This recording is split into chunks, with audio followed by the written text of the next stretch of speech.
ಪ್ರಜಾಸತ್ತಾತ್ಮಕ ಗಣರಾಜ್ಯವನ್ನಾಗಿ ರೂಪಿಸುವುದಕ್ಕಾಗಿ ಭಾರತೀಯರೆಲ್ಲರಿಗೂ ಸಾಮಾಜಿಕ ಆರ್ಥಿಕ ಮತ್ತು ರಾಜಕೀಯ ನ್ಯಾಯವನ್ನು ವಿಚಾರ ಅಭಿವ್ಯಕ್ತಿ ನಂಬಿಕೆ ಧರ್ಮ ಮತ್ತು ಉಪಾಸನೆಯ ಸ್ವಾತಂತ್ರ್ಯವನ್ನು ಸ್ಥಾನಮಾನ ಮತ್ತು ಅವಕಾಶಗಳ ಸಮತೆ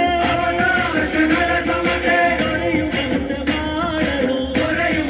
ಮಾಡಲು ವ್ಯಕ್ತಿ ಗೌರವ ದೇಶದ ಏಕತೆ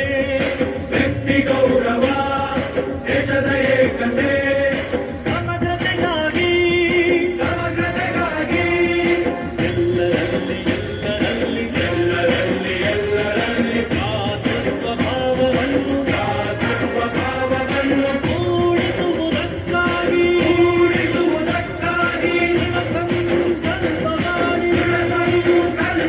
ನಮ್ಮ ಸಂವಿಧಾನ ಸಭೆಯಲ್ಲಿ 1949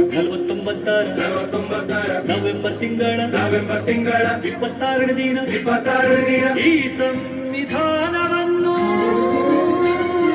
ಈ ಸಂವಿಧಾನವನ್ನು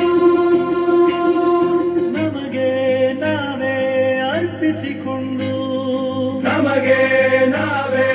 ಅರ್ಪಿಸಿಕೊಂಡು ಅಂಗೀಕರಿಸಿ ಶಾಸನವಾಗಿ